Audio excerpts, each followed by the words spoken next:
In the ancient Greece, there are stories about gods and humans and how they strengthened the humans in battles. This is one of those stories. A long time ago in the mountain of Olympus, two gods, Peleus and Tethys, got married. Everyone was invited to this feast. Everyone except Ares, the goddess of discord and dispute. She didn't like the fact that she was uninvited, so she threw an apple from her hiding spot. On the apple, there was a note. To the fairest, it said. Three goddesses, Athena, Aphrodite and Hera, noticed the apple and started to fight about it. They called Zeus to decide, who's the fairest? Zeus couldn't decide, so he called Hermes, the messenger, to carry them on to another judge. This judge was Paris. Wait a second. Who is Paris? Well, Paris was born as a prince, got a prediction that he would destroy Troy, was left on the forest to die, was saved by a shepherd, survived, and now he's here, deciding who of the goddesses were the fairest. The goddesses was so eager to win that they offered him bribes. Hera promised him kingdom. Athena promised him victory in all his battles. But Paris chose Aphrodite, who promised him the most beautiful woman on earth, Helen. Helen was married with the king of Sparta, but as Aphrodite had promised, she fell in love with Paris and left her husband. They ran away to Troy to rule, since the father, who was a king and had left him in the woods, had rediscovered his son and taken him back to the castle. The king of Sparta was so heartbroken and angry that he asked his friends to sail and fight. A war was started, the Trojan War. Many years earlier, the half-god Achilles was born. He was the son of Tethys and Peleus.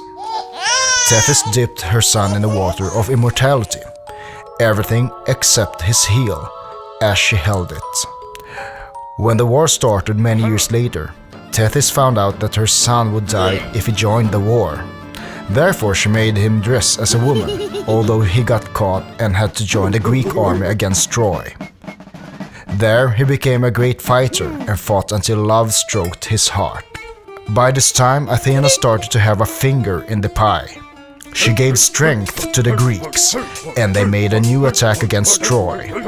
In the beginning, they pulled back, but then the mighty Hector helped them and managed to push the Greeks back to the shore. The Greeks were desperate, and Achilles' best friend, Patroclus, begged to lead the men in battle instead. Eventually, Achilles agreed to this, and Patroclus borrowed his armor and went to war. The mighty Hector found and killed the poor Patroclus. When Achilles found out, he cut his hair off in sadness and burned it with Patroclus' body. He got full of wrath and killed Hector with a spear and dragged the body around Troy for 12 days.